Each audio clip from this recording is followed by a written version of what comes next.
Hello guys! So ito tutorial paano gamitin si Crazy Bird. Okay, start. Okay. Kailangan yung pag-press nyo is hindi masyadong um, matagal para makapunta siya sa kabilang side. Slowly lang. Yung sakto lang na makakatawid siya. Kasi pag nakakatawid siya or na-finish nyo yan, may mai-earn kayo na pera. At saka yung pera is pwede nyong ma-withdraw through GCash or kung may kayo, Lazada. May Lazada account kayo, pwede. So, ito siya. Okay, 12, 13. Receive. Okay, receive. So, kung tayo. So, ayan, natapos ko na siya. Everyday may countdown siya. Invite, di ba ako nakakapag-invite. So, ayun, na-receive ko na siya kasi yung mga task na ngayong araw is nakuha ko.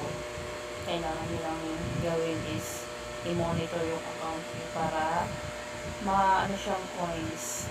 Maging coins. Tapos, pag 700 plus na siya, or 700, yung minimum niya kasi is 700, pwede nyo na siyang ma-withdraw. So, ayan, mapakita ko sa inyo. Ayan, pwede kayong mag-invite. Apat lang na-invite ko. Pag nag-invite kayo, may ma-earn din kayong pera. Okay, yan. Yan yung pera ko. 475 na siya, guys.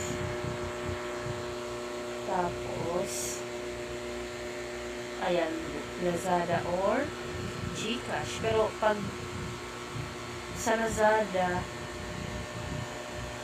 700 din ata or hindi ako sure. Pero pag sa GCash talaga 700 yung minimum. Ito yung mga naipon ko kakalaro. Siguro mga mag one week and half na ako. Pero man sa gold coin withdrawal. Ito yung paglalaro. May naipon lang points, pwede nyo siyang ma-withdraw. Pero sa GCash, 200 yung minimum. Ayan, 24 pesos na lang yung naipon ko. So, diba? Tsaga-tsaga lang. Kaya natin yan.